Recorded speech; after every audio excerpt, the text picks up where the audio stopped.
সিলেটবাসী, আজকের এই ঐতিহাসিক আলিয়া মাদ্রাসা মাঠের আন্দোলনরত ৮ দলের সিলেট বিভাগীয় সমাবেশে এ পর্যায়ে বক্তব্য নিয়ে আসছেন বিগত জুলাই অভ্যুত্থানের ছাত্র জনতার প্রিয় অভিভাবক,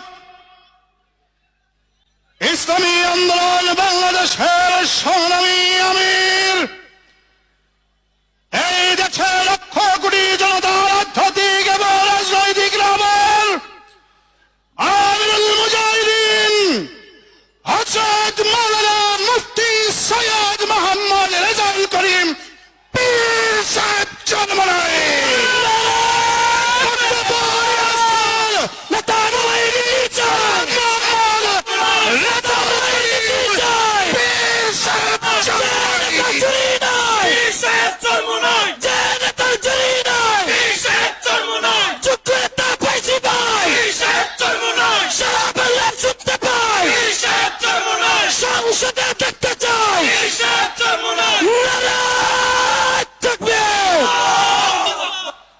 السلام عليكم ورحمة الله وبركاته.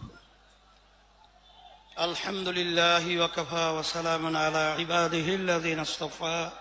أما بعد، فأعوذ بالله من الشيطان الرجيم. بسم الله الرحمن الرحيم.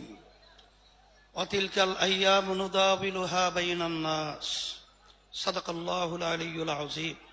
সবাই দুরূদ শরীফ পড়ি। আল্লাহুম্মা সাল্লি আলা সাইয়্যিদিনা নাবিয়িনা ওয়া শাফিঈনা ওয়া হাবিবিনা ওয়া মাওলানা মুহাম্মদ সাল্লাল্লাহু আলাইহি ওয়া আলা আলিহি ওয়া আসহাবিহি ওয়া বারাকা ওয়াসাল্লাম।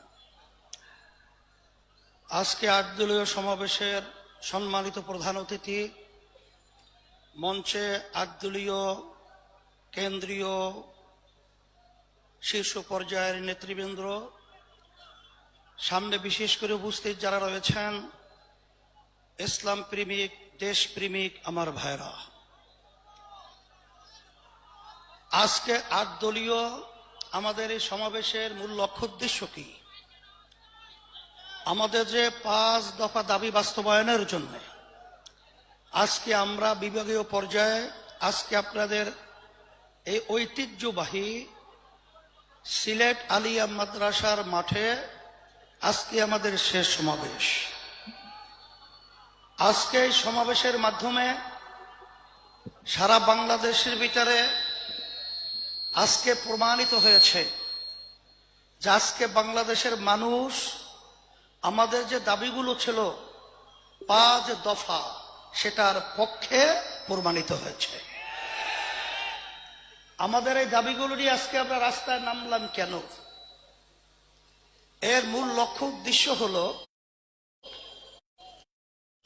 ৫ই আগস্ট ২০২৪ হাজার হাজার মায়ের কোল যে সন্তান হারা হলো,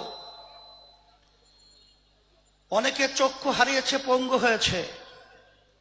আপনাদের ঐতিহ্যবাহী সিলেট থেকে জনপ্রিয় নেতা ইলিয়াস আলী সাহেব গুম হলো, আর ফেরত আসেনি, আর কোনোদিন আসবে বলে মনে হয় না। কিন্তু আজকে দুঃখের মধ্যে বলতে হয় যে জাহান্নামের আগুন এত তেজ হবে, এক অংশ আর এক অংশকে খেয়ে ফেলবে। আজকে বাংলাদেশের মধ্যে 53 বছর পর্যন্ত যারা আমাদেরকে জিম্মি করে রেখেছিল, তাদেরও চরিত্র আজকে আমরা দেখেছি যে তারা তাদের নিজেদের কাছে নিজেরা নিরাপদ নয়। আজকে তারা নিজেরা নিজেদেরকে খেয়ে ফেলছে। আমার দুঃখ হয় যে আজকে এত গুম হলো, এত খুন হলো, লক্ষ লক্ষ দলীয় নেতা কর্মী যুগ যুগ পর্যন্ত তাদের জীবনকে বিপন্ন করলো জেলের মধ্যে। আমাদের দাবি ছিল জুলাই ৫ই আগস্টের অভ্যুত্থান আমাদের দেশে প্রয়োজনীয় দেশকে সুন্দর করার জন্য সংস্কার হবে। এই খুনিদের, গুমিদের, টাকা পাচারকারীদের দৃশ্যমান বিচার হবে। এরপরে লেভেল প্লেইং ফিল্ড, নির্বাচনের পরিবেশ তৈরি হবে। কিন্তু আমরা দেখে হতবাক, আজকে সংস্কারের ব্যাপারে বাধা, আজকে দৃশ্যমান বিচারের ব্যাপারে বাধা, আজকে নির্বাচনের জন্য যারা পাগল হয়ে গেছিল, আজকে যখন তারা দেখেছে আজকে বাংলাদেশের জনগণ ফ্যাসিস্টদের পক্ষে এবং জালেম চাঁদাবাজদের পক্ষে নয়, ওদের বিরুদ্ধে অবস্থান করেছে। এখন ওরা পাগল হয়ে গেছে আজকে নির্বাচনকে আবার পিছাবার জন্যে। কিন্তু আমরা পরিষ্কার বলবো, রাশি যখন বামে ঘোরে তখন যত পরিকল্পনা সব বামেই যায়। আপনারা যত শয়তানি পরিকল্পনা করবেন ততই বাংলাদেশের জনগণ থেকে আপনারা বিচ্ছিন্ন হবেন, কোনো সন্দেহ নাই। তবে আমি পরিষ্কার ভাবে বলেছি, আজকেও বলছি, আমরা 53 বছর আমাদেরকে যারা জিম্মি করে রেখেছিল, আল্লাহ রাব্বুল আলামিন জিম্মির হাত থেকে আমাদেরকে 5ই আগস্ট আমাদেরকে স্বাধীনতা দান করেছেন। এই স্বাধীনতার ফসল যারা আমরা দেশ প্রেমিক রয়েছি, যারা মানবতা প্রেমিক রয়েছি, যদি আমরা বুঝতে ভুল করি, আমরা যদি ব্যর্থ হই, যখন ইতিহাস আমাদের প্রজন্ম লিখবে তখন কলঙ্কজনক ইতিহাস আমাদের জন্য লিখবে।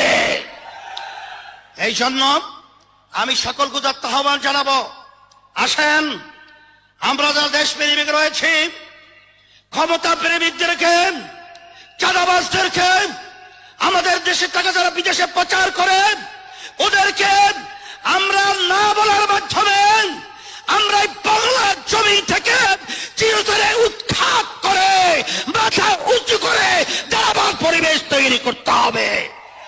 সেই হিসাবে আপনারা রোদ্রের মধ্যে আজকে কষ্ট করে উপস্থিত হওয়ার জন্য আমি আমাদের সকলের পক্ষ থেকে উদাত্ত আবার ধন্যবাদ জানাচ্ছি। এবং সেই দিন, সেই সময়ের অপেক্ষা রয়েছি যেদিন এই বাংলাদেশের মধ্যে আবার সোনালী সূর্য উদিত হবে এবং ফেসিবাদ নিবাদ যাবে, চাঁদাবাদ নিবাদ যাবে, খুনিরা নিবাদ যাবে, দেশপ্রেমিকরা বিজয় লাভ করবে। সকলকে ধন্যবাদ জানিয়ে আমি আমার আলোচনা শেষ করছি। ওয়া আখির দাওয়ানা আলহামদুলিল্লাহ।